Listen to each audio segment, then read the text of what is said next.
अस्सलाम वालेकुम एवरीवन। मैं आपको बता रही थी अबाउट द ग्लोकोमा। हमने स्टार्ट किया था, मैंने आपसे कहा था कि before starting of the glaucoma हमें कुछ बातें बहुत ज़रूरी हैं जो पता होनी चाहिए ताकि हम उसको समझ सकें। जिसमें मैंने आपको बता दिया था about ciliary body and about anterior chamber angle, और हमारा जो तीसरा पार्ट था which is aqueous humour dynamics, ये रह गया था। ठीक है, अभी मैं आपको ये इसके बारे में बताती हूँ। अब आपको पता है मैंने आपको बताया था, जिस तरह मैंने आपको डायग्राम दिखाई है, आई टोल्ड यू कि हमारे पास ऐसे करके सिलरी बॉडी सी थी, और सिलरी बॉडी हमारी जो प्रोड्यूस करती है, सिलरी बॉडी का बेसिकली एपिथेलियम जो है ना, दैट प्रोड्यूसेस एक्वस ह्यूमर। ठीक है, उसमें मैंने आपको डायग्राम में के साथ एक्सप्लेन कर दिया था कि सबसे पहले वो प्रोड्यूस होता है तो वो आता है इधर पोस्टीरियर चैम्बर में। ठीक है, ये हमारी सिलरी बॉडी, आगे लेंस लगा हुआ होता है।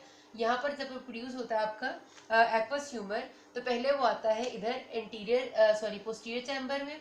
उसके बाद यहाँ पर आगे पड़ा हुआ होता है इस जगह आइरिस। ठीक है, और उसके बाद वो फिर इधर चला जाता है, यहाँ से आगे होके इस जगह पर इंटीरियर चैम्बर में आ जाता है। ठीक है, और फिर इंटीरियर चैम्बर से आगे उसने ड्रेन आउट होना होता है। तो एक्वस ह्यूमर हमारा जो फ्लूइड है, सबसे पहले तो उसके कुछ कैरेक्टरिस्टिक्स क्या है, तो वो एक क्लियर फ्लूइड है जो आपके पोस्टीरियर चैम्बर से इंटीरियर चैम्बर में आता है। रिफ्रैक्टिव इंडेक्स की बात करें तो 1.33 है उसका रिफ्रैक्टिव इंडेक्स, और उसके बाद उसका जो वॉल्यूम है टोटल वो 0.3 ml होता है। लेकिन कुछ आपकी इसके बारे में जनरल कैरेक्टरिस्टिक्स है।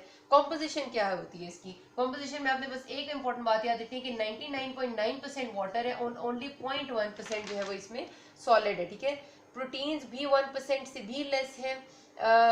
और उसके अलावा इसमें आपने जो दूसरी बात याद रखनी है वो ये कि इसमें आपका एस्कॉर्बेट यानी सिट्रिक एसिड जो है वो अच्छी अमाउंट में almost 30 times higher than plasma present होता है। ठीक है जी, तो आपने ये बात इसके बारे में लाजमी याद रखनी है। ठीक है, कॉम्पोजिशन में, क्योंकि आपकी एमसीक्यू में आने वाली बात है कि इसमें एस्कॉर्बेट यानी सिट्रिक एसिड प्लाज्मा से 30 टाइम्स ज्यादा प्रेजेंट होता है। सिट्रिक एसिड आप याद रखना आपका एंटी इन्फ्लेमेटरी डिटॉक्सिफाइंग एजेंट है, जिसकी वजह से अल्लाह ताला ने उसको एक्वस ह्यूमर में ज्यादा दिया है, बिकॉज वो यहाँ के सारे मसलों को डिटॉक्सिफाई करता जाता है, और 99% तो है पानी। एक्वस ह्यूमर की प्रोडक्शन कहाँ होती है, दिस इज एन इंपॉर्टेंट बात। मैंने आपको बता दिया कि उसकी प्रोडक्शन को हम दो पार्ट में डिवाइड करते हैं। पहला होता है एक्टिव सिक्रीशन विच इज 80%, और दूसरा होता है passive secretion which is 20%। Active secretion का क्या मतलब है कि हमारे ये जो सिलरी प्रोसेस का एपिथेलियम है, यहाँ पर वो प्रोड्यूस होता है और एक्टिवली पंप होता है out of it into the posterior chamber. ठीक है, ये उसका एक्टिव सिक्रीशन का प्रोसेस है जो सबसे ज्यादा हो रहा होता है। अब आपको पता है कि हमारे पास जब यहाँ पर प्रोड्यूस हुआ एक्वस ह्यूमर, तो ऑफकोर्स ये बात है कि हो सकता है थोड़ा बहुत जो है वो यहाँ पर पड़ा हुआ रह गया हो। ठीक है जी, ऐसे ही जब थोड़ा बहुत रह गया होता है तो हमारे पास क्या होता है कि प्रेशर इतना ज्यादा होता है, क्योंकि एक्टिव प्रोसेस हो रहा होता है ना, इतना ज्यादा प्रेशर होता है कि थोड़ा बहुत उसी प्रेशर ग्रेडियंट की वजह से बाहर चला जाता है। तो उस प्रोसेस को हम कहते हैं अल्ट्रा फिल्ट्रेशन, के होना नहीं था लेकिन प्रेशर ग्रेडियंट ने उसको थोड़ा सा और आगे भेज दिया, तो वो अल्ट्रा फिल्ट्रेशन होगी उसकी। और कुछ जो है वो थोड़ा सा मेम्ब्रेन के अक्रॉस जो है वो चार्ज और कॉन्सेंट्रेशन की वजह से भी ट्रांसफर हो जाता है विदाउट एनी एक्टिव फोर्स, तो वो डिफ्यूजन होता है। ठीक है, एक्टिव सिक्रीशन में बाकायदा एक्टिवली फोर्स लगेगी, एनर्जी लगेगी, पंप्स होंगे जो उसको आगे भेजेंगे।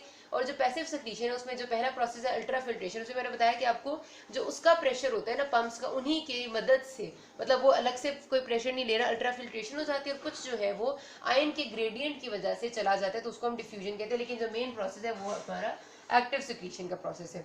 अच्छा, उसके बाद हमारे पास जो अब प्रोड्यूस तो हो गया, अब एक्वस ह्यूमर की ड्रेनेज कैसे होनी है। ड्रेनेज का भी मैंने आपको डायग्राम से भी बताया था, दो रास्ते मैंने आपको एक रास्ता तो मैंने आपको डायग्राम से बता भी दिया था कि एक्वस ह्यूमर से जब ये एक्वस ह्यूमर यहाँ से प्रोड्यूस होगा सिलरी बॉडी से, तो पहले वो पोस्टीरियर चैम्बर में आएगा, वहां से वो इधर इंटीरियर चैम्बर में आते हैं, इंटीरियर चैम्बर से आगे यहाँ ट्रेबेकुलर मेशवर्क था उधर में आएगा, फिर यहाँ ऐसे यूं करे कि एक चीज पड़ी हुई थी which is the canal of Schlemm, इस तरह की थी, वो कैनाल ऑफ श्लेम में आते हैं। कैनाल ऑफ श्लेम से आगे यहाँ पर एक पतली सी लाइन थी विच आई टोल्ड यू कि वो है हमारी एक्वस वेन। ठीक है, और एक्वस वेन से फिर उसके बाद आगे थोड़ी सी और वेन से ऐसे करके पड़ी हुई थी विच वर द एपिस्क्लेरल वेन्स। तो एपिस्क्लेरल वेन्स में जब हो जाता है उसके बाद तो सिलरी वेन्स में चला जाता है और फिर वो ड्रेन आउट हो जाता है इन द वीनस सिस्टम। ठीक है, तो एक तो तरीका ये है, इसको हम कहते हैं trabecular meshwork route which is 90% of the drainage occurring through this process. ठीक है, जो हमारा ट्रेबेकुलर मेशवर्क रूट है, यानी कि जहां से जब आया था ना, तो सबसे पहले मैंने बताया ना कि इंटीरियर चैम्बर से सबसे पहले ट्रेबेकुलर मेशवर्क में गया,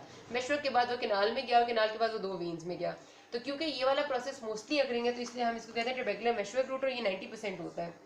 जो दूसरा पाथवे है ना, वो बहुत ही अनकॉमन है, वो ज्यादातर नहीं होता, और उसमें सिर्फ इतनी सी बात होती है कि ये जो आपकी सिलरी बॉडी है यहीं पर, ठीक है, ये आपकी जो सिलरी बॉडी है ना, यहाँ से ऐसे करके यहाँ से प्रोड्यूस हो रहा है। ठीक है, कुछ ऐसे करता है कि वो सिलरी बॉडी की सरफेस में ही वापस एब्जॉर्ब हो जाता है, जब वापस एब्जॉर्ब होता है तो वो सिलरी बॉडी के थ्रू, लाइक आपका ये जो यूवियल ट्रैक का पार्ट होती है सिलरी बॉडी के थ्रू वो चला जाता है उसकी सरफेस से उस वेन्स में जो सिलरी बॉडी को ड्रेन कर रही है, और वो आपकी सुप्राकोरॉइडल वेन्स होती है, ठीक है। और फिर वो सुप्राकोरॉइडल वेन से आपके वीनस सिस्टम में आगे चला जाएगा। तो सिंपली आपने याद रखना कि एक का पाथवे वो लंबे वाला है और दूसरा पाथवे जो है वो ये वाला है। लंबे वाले पाथवे की मैं डायग्राम भी आपको दिखा देती हूँ।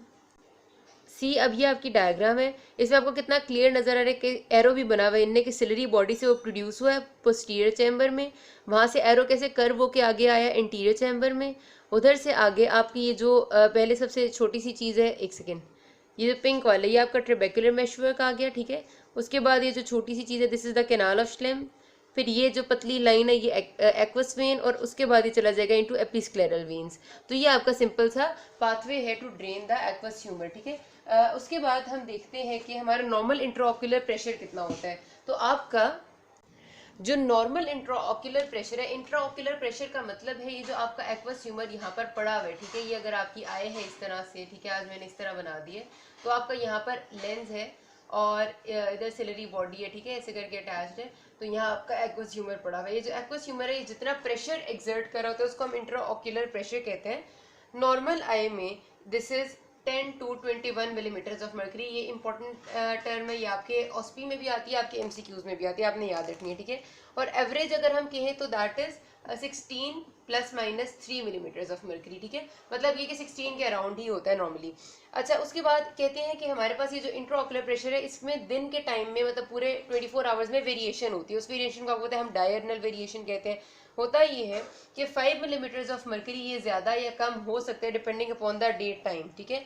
लेकिन अभी हम आगे पढ़ेंगे कि जो लोग होते हैं एंगल क्लोजर ग्लोकोमा के पेशेंट्स वगैरह होते हैं उनमें डिफरेंट तरह से वेरी करता है, लेकिन नॉर्मल पेशेंट्स लोगों में 5 मिलीमीटर्स ऑफ मर्करी की वेरिएशन आना मतलब जायज़ है या पॉसिबल है, ठीक है जी।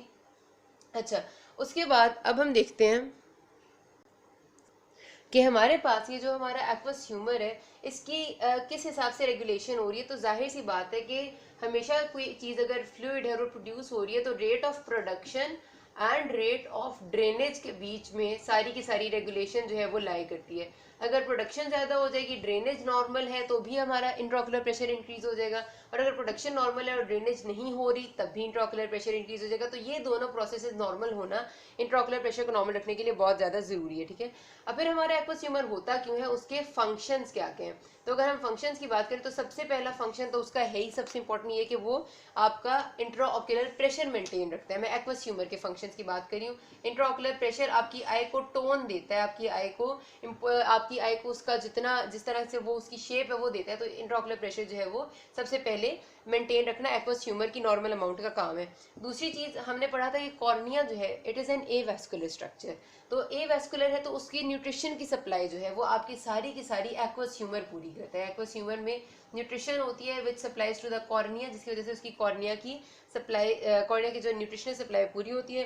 फिर क्योंकि ये आपको पता है कि हमारी जो जितनी भी चीज़ें हैं अब टिल रेटिना वो सारी ट्रांसपेरेंट होनी चाहिए ताकि लाइट वेव्स आराम से रेटिना तक पहुंच जाए। तो ट्रांसपेरेंसी मेंटेनेंस में भी आपकी इसका रोल है आपके एक्वस ह्यूमर का।